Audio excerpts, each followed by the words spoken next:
জলোচ্ছ্বাসের কথাটা আমি বলেছি 8 থেকে 10 ফুট এবং ভারী বর্ষণ আরেকটি অংশ।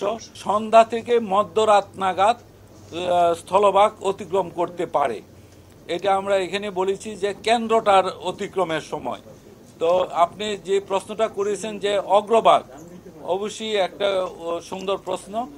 অগ্রভাগ আজ বিকাল 3টার থেকেই উপকূলীয় জেলাগুলিতে, যে সমস্ত জেলা আমি পড়ে শোনালাম যে উপকূলীয় যে আমাদের 14টা জেলা আছে, সেই সমস্ত জেলাগুলিতে এর অগ্রভাগের প্রভাবে ভারী বৃষ্টিপাত সহ দমকা থেকে জোরো হাওয়া বয়ে যাবে এবং এটা যতই সাইক্লোনটা উপকূলের দিকে অগ্রসর হতে থাকবে ততই সেই দমকা বাতাস এবং বৃষ্টিপাতের পরিমাণ ক্রমান্বয়ে বৃদ্ধি পাবে এবং এটা স্থলভাগের দিকে ততই অগ্রসর হবে এবং ফাইনালি এর যে কেন্দ্র এটি মধ্যরাতের মধ্যে এটা বাংলাদেশের উপকূল অতিক্রম সম্পন্ন হবে।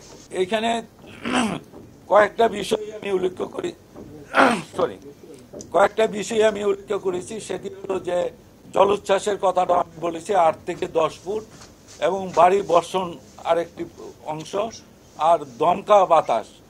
এই যে 3টা অংশ একই সাথে কার্যক্রম চলবে, সেহেতু এখানে যে তাণ্ডব হবে এটা আপনারাই বিবেচনা করেন যে জলোচ্ছ্বাস, ভারী বর্ষণ এবং সেই সাথে দমকা থেকে জোরো হাওয়ার বাতাসটা 90 থেকে 120 কিলোমিটার পর্যন্ত, কোথাও কোথাও আরও হঠাৎ করে একটু বেশিও হতে পারে।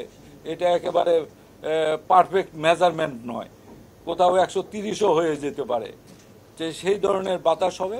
সুতরাং এটা অতিক্রমের সময় এবং তার আগে পরে এই যে প্রভাব এটা খুব ভয়াবহ অবস্থায় হবে।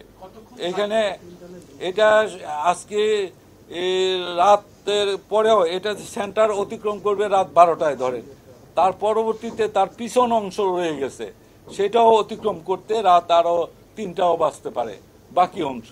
আমরা এখানে কেন্দ্রটার কথা বলেছি যে মধ্যরাতে সে অতিক্রম করবে। খুশি, কারণ গ্লোবাল ওয়ার্মিং যখন হচ্ছে, আপনারা জানেন যে ঘূর্ণিঝড় কখন সৃষ্টি হয়, সাগরের এসএসটি, যেটাকে এসএসটি অর্থ হলো সি সারফেস টেম্পারেচার।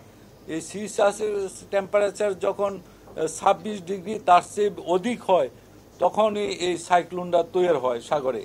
তো গ্লোবাল ওয়ার্মিংয়ের কারণে দেখা যাচ্ছে সাগরের তাপমাত্রাও বেড়ে যাচ্ছে। তো এইখানে যে সাইক্লোনটা হচ্ছে, বর্তমানে আমরা সেই এসএসটি পাচ্ছি 30 থেকে 32 ডিগ্রি এবং এটা আজকে এখন অ্যানালাইসিস চলতেছে। আমার মনে হয় যে এটা 33-34-এ উঠে গেছে, যেহেতু সিভিয়ার সাইক্লোন পরিণত হয়ে গেছে।